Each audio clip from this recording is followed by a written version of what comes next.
You're watching News 24 Live. I'm joined in studio by Harry Phillips from Health 24. We're going to discuss some topical health issues that have been trending this week. Harry, thanks for coming in. A pleasure, Nick. Nice change not to be talking about Ebola. Yes, indeed. Ebola seems to be in the history. Well, yeah, not quite. quite. Not quite. Anyway, but yes, this week a very significant day, World Cancer Day on Wednesday. It was. What kind of feedback did you guys get at Health 24? What kind of messages have you guys been putting out there?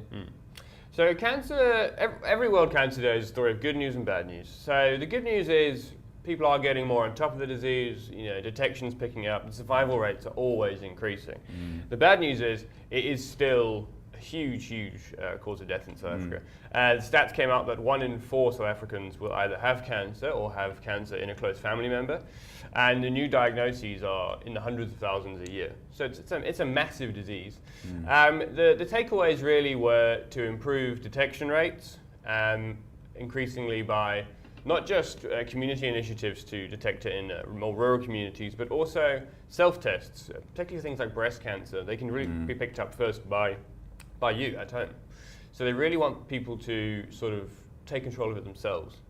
And meshing into that is the issue of stigma, particularly in South Africa's rural communities. A lot of South Africans have a lot of fear of cancer. It's a dreaded disease. If you get it, you're going to die. And people who have it tend to be shunned, and then they don't want to go and seek care. And it doesn't even get diagnosed in a lot of cases. And that is something that they really want to move towards tackling in the next few years.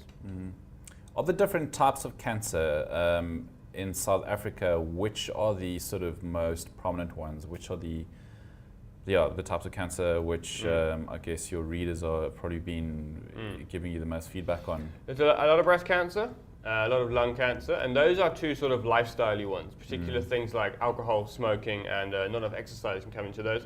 And then you've got skin cancer, which comes around quite a lot, particularly in summer. And that's, again, a real lifestyle kind of cancer. Although there was research recently that showed that cancer, more than anything, is just bad luck. That was a couple of months ago. It came out that lifestyle does contribute, but particularly in some of the more deadly cases, it's a simple case of bad and luck. hereditary too. Yes, that too. Interesting, Harry, what you say about stigmas. Why would a disease like cancer sort of come with shame and being shunned like something like HIV? I mean, they're completely different conditions and circumstances. Yeah, it's probably due to the high death rate and the fact that a lot of them have quite physical signs. Things like chemo, and you're losing your hair, and you become very frail, and that builds up fear in the community. And that's why, and then it's ridiculous, but there are some fears amongst uneducated people that they're going to catch cancer. So things like that can really make it a disease that people are terrified of, and then the people who have it suffer the most from that.